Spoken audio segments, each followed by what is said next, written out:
एक बहुत पुरानी कहावत है कि विजेता इतिहास लिखता है, लेकिन एक सच ये भी है कि इतिहास चाहे जैसा भी लिखा जाए, आदमी के लिए काम वक्त की कसौटी पर जब परखे जाते हैं तो वो अपने काम के भुगतान से बच नहीं पाता। नमस्कार दोस्तों, देश में आजकल औरंगजेब का किरदार भी वक्त की कसौटी पर परखा जा रहा है। कुछ लोगों के लिए वो मसीहा की तरह है, एक ऐसा योद्धा जिसने जंग जीती और वो अपने दुश्मन के साथ बेरहम था। लेकिन कई लोगों के लिए वो एक क्रूर शासक भर था जिसने मंदिरें तोड़ी, हिंदुओं पर जजिया कर लगाया। उन दिनों जजिया कर एक तरीके का टैक्स होता था जो हिंदुओं पर मुस्लिम शासक लगाया करते थे। अब साधारण अगर शब्दों में मैं आपसे कहूं तो ये एक तरीके का प्रोटेक्शन फीस था और हिंदुओं को ये कर चुकाना पड़ता था ताकि वो एक मुस्लिम शासक के राज्य में रह सके, ताकि हिंदू लोग अपने धर्म का पालन कर सके हिंदुस्तान में। वैसे तो दुनिया के कई देशों में जजिया कर वसूलने की परंपरा रही। शुरुआती दौर में इसे ईसाई और यहूदियों से वसूला जाता था। जैसे जैसे इस्लाम का दायरा बढ़ा, भारत में भी इसकी शुरुआत हो गई। भारत में जजिया कर लागू होने पर इसे हिंदुओं से वसूला जाने लग गया। कर देने वालों की क्षमता के आधार पर इसकी एक निश्चित दर तय की गई। भारत में इसकी शुरुआत 11वीं सदी में हुई। अलाउद्दीन खिलजी ने जब दिल्ली का तख्त संभाला तो इस कर प्रणाली को लागू कर दिया। इसे कानून में तब्दील करके अनिवार्य भी किया। सल्तनत के अधिकारियों से जबरन कर वसूलना शुरू कर दिया। जब मोहम्मद बिन तुगलक दिल्ली का सुल्तान बना तो उसने पूरे भारत में आक्रमण करने के लिए शाही खजाना खाली कर दिया और इसकी भरपाई के लिए उसने हिंदुओं से जजिया कर वसूला। जजिया कर की व्यवस्था मुगलों की शुरुआती दौर में भी जारी रही, लेकिन अकबर की शासनकाल में इसे खत्म किया गया। लेकिन औरंगजेब ने 1679 में इसे दोबारा लागू किया। तो दोस्तों, आज के इस वीडियो में मैं औरंगजेब की इसी कैरेक्टर को डिफाइन करूंगी और इस सवाल का जवाब भी ढूंढूंगी कि क्या औरंगजेब एक मसीहा था या फिर वो एक क्रूर शासक था।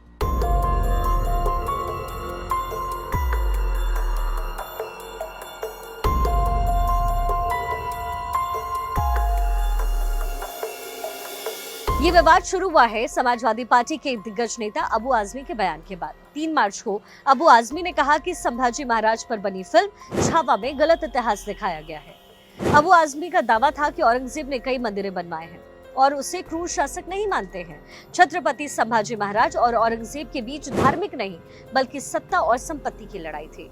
औरंगजेब ने सिर्फ मंदिरों को नहीं बल्कि मस्जिदों को भी नष्ट किया।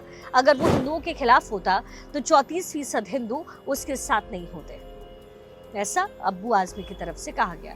अबू आजमी के इस बयान के बाद देश की राजनीति में भूचाल आ गया है। देश का हिंदू समाज छत्रपति शिवाजी महाराज को हिंदुत्व का झंडा बरदार मानता है। उनके बेटे छत्रपति संभाजी महाराज यानी छावा भी उसी हिंदुत्व की परंपरा के वाहक के तौर पर पूजे जाते हैं। यहाँ तक कि मराठा शासन को भी हिंदू साम्राज्य की तरह देखा जाता है। अब जाहिर है कि अबू आजमी का बयान कई हिंदुओं को ठीक नहीं लगा तो उन्होंने इसका विरोध किया। अबू आजमी के खिलाफ FIR दर्ज हो गई। उत्तर प्रदेश के सीएम योगी आदित्यनाथ ने तो यहाँ तक कह दिया कि अबू आजमी को उत्तर प्रदेश बुलाइए, हम इलाज कर देंगे। विवाद बढ़ने के बाद अबू आजमी ने भी माफी मांगी, लेकिन ये माफी इस विवाद को खत्म करने के लिए काफी नहीं नजर आ रही थी। इस विवाद ने 2 बड़े सवाल को जन्म दे दिया। पहला सवाल ये कि क्या छत्रपति शिवाजी महाराज एक हिंदू शासक थे? क्या वो हिंदुत्व के झंडा बरदार थे? और दूसरा सवाल ये कि औरंगजेब क्या एक कट्टर मुस्लिम शासक के तौर पर मंदिर तुड़वा रहा था? सबसे पहले आपको छत्रपति शिवाजी महाराज को लेकर की जो भ्रम फैलाने की कोशिश है, उस भ्रम को जरा दूर कर देती हूँ, फिर आएंगे औरंगजेब पर। शिवाजी के शासन का बखान खुद उनके दरबारी भूषण ने किया है।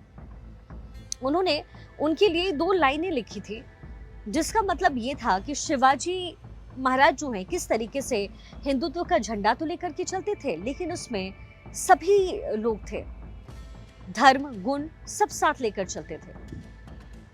तो ये तमाम बातें उनकी तरफ से कही गई। भूषण ने कहा कि शाहजी के सुपुत्र महाराज शिवाजी अपने धर्म को नष्ट होने से उन्होंने बचाया और हिंदू के तिलक की रक्षा की। इतना ही नहीं, अपने हिंदू धर्म ग्रंथों की रक्षा उन्होंने की। वैदिक मर्यादाओं का उल्लंघन होने से उन्होंने बचाया है। तो लाइनों से स्पष्ट है कि छत्रपति शिवाजी महाराज एक हिंदवीर थे। उन्होंने हिंदू स्वराज की स्थापना की परिकल्पना करते थे। हालांकि उनके हिंदुई समाज में सिर्फ हिंदू ही नहीं थे, सनातन की संस्कृति के मुताबिक ही वो दूसरे धर्म के लोगों को भी अपने साथ लेकर चलते थे और इसलिए उनकी फौज में इब्राहिम गाड़ी सरीके रही मुस्लिम भी थे। चलिए अब बात करते हैं अब औरंगजेब की, और सवाल ये कि क्या उसने मंदिर तोड़े? इसका जिक्र खुद मिसारे आलमगीरी में मिला।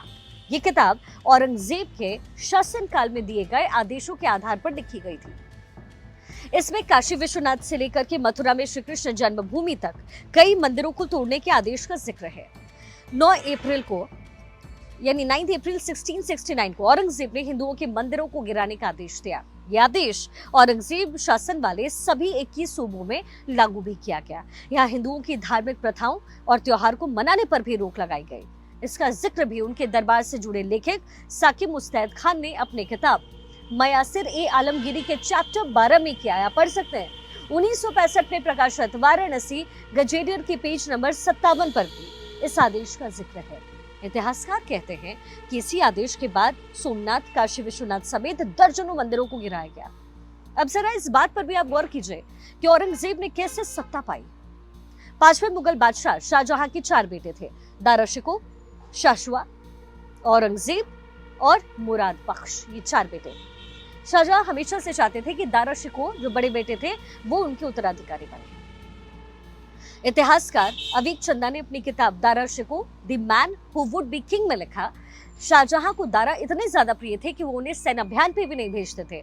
वही छोटे बेटे औरंगजेब को 16 साल की उम्र में सैन्य अभियान के लिए दक्षिण भारत भेज दिया जाता था। 1657 में शाहजहां के बीमार पड़ने के बाद मुगल साम्राज्य में उत्तराधिकार की जंग छिड़ी। दारा को सबसे बड़ी चुनौती मिली छोटे भाई औरंगजेब से। 30 मई 1658 को दारा शिकोह और औरंगजेब के बीच आगरा से 13 किलोमीटर दूर सामूगढ़ की जंग हुई। इसमें दारा की हार हुई।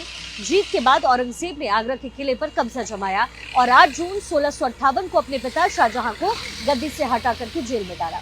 मार्च 1659 में दारा शिकोह और औरंगजेब के फिर फिर से जंग होती है। अजमेर के पास हुई देवराई की जंग में दारा को फिर से शिकस्त मिली। फ्रेंच इतिहासकार फ्रांसवा बर्नियर ने अपनी किताब Travels to the Mughal Empire में लिखा कि औरंगजेब ने अपने भाई दारा को जंजीरों में जकड़ कर एक हाथी पर बिठाकर दिल्ली की उन सड़कों पर घुमाया जहां कभी उसकी तूती बोलती थी। दुनिया के सबसे अमीर राज परिवार का वारिस फटे कपड़ों में अपनी ही जनता के सामने बेइज्जत हो रहा था। 30 अगस्त 1659 को औरंगजेब ने दारा का सिर कलम कर दिया और एक थाली में सजाकर आगरा में कैद शाहजहां को कीमती तोहफा बता करके भिजवा दिया। जब शाहजहां ने थाली से कपड़ा हटाया तो दारा का कटा हुआ सिर देखकर उनकी चीख निकल गई। औरंगजेब ने तकरीबन 50 साल तक दिल्ली की गद्दी पर राज किया। वो लंबे समय तक शासन करने वाला मुगल बादशाह बना। ये बातें साफ तौर पर बताती हैं कि औरंगजेब एक क्रूर शासक था। गद्दी के लिए वो किसी भी हद तक जा सकता था और वो गया भी। इसलिए कई इतिहासकार इस बात पर भी सहमत हैं कि अपने 50 साल के शासनकाल में उसने हिंदुओं पर भी कई कहर ढाए। औरंगजेब ने मुस्लिम देशों में प्रचलित तख्त, इसके साथ ही सिंहासन या ताबूत की जो नीति थी, जो परंपरा था, उसका पालन किया और इसी ढर्रे पर वो चलता रहा। सिंहासन चाहिए चाहे ताबूत में आप जाइए।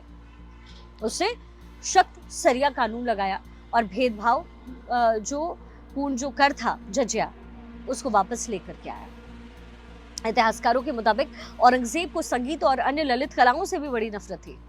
उसने कई मंदिरों को नष्ट करने का आदेश दिया। औरंगजेब ने प्रसिद्ध सोमनाथ मंदिर, काशी विश्वनाथ मंदिर, त्र्यंबकेश्वर शिव मंदिर और उत्तर प्रदेश, मध्य प्रदेश और भारत के अन्य क्षेत्रों में कई प्राचीन और मध्यकालीन मंदिरों को भी उसने नष्ट किया है। काशी विश्वनाथ को तोड़ने से पहले अपने प्रयास में औरंगजेब विफल रहा। उसने और उसकी मुगल सेना ने 1664 में पहली बार मंदिर पर हमला बोला। नागा साधुओं ने इसका विरोध किया और मंदिर की रक्षा कर ली।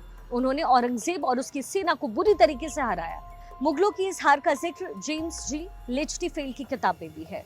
इस किताब के मुताबिक वाराणसी के महानिर्माणी अखाड़े में नागा साधुओं ने औरंगजेब के खिलाफ प्रतिरोध किया। किताब में मुगलों की हार का भी जिक्र किया गया है। उन्होंने अपनी किताब में इस घटना को ज्ञानवापी की लड़ाई के रूप में वर्णित किया है। 1664 में नागा साधुओं द्वारा काशी विश्वनाथ की रक्षा करने का वर्णन जदुनाथ सरकार की किताब a history of Dashnami Naga सन्यासियों में भी मिलता है। लेकिन औरंगजेब ने 4 साल बाद यानी 1669 में वाराणसी पर फिर से हमला किया और मंदिर को तहस नहस कर दिया।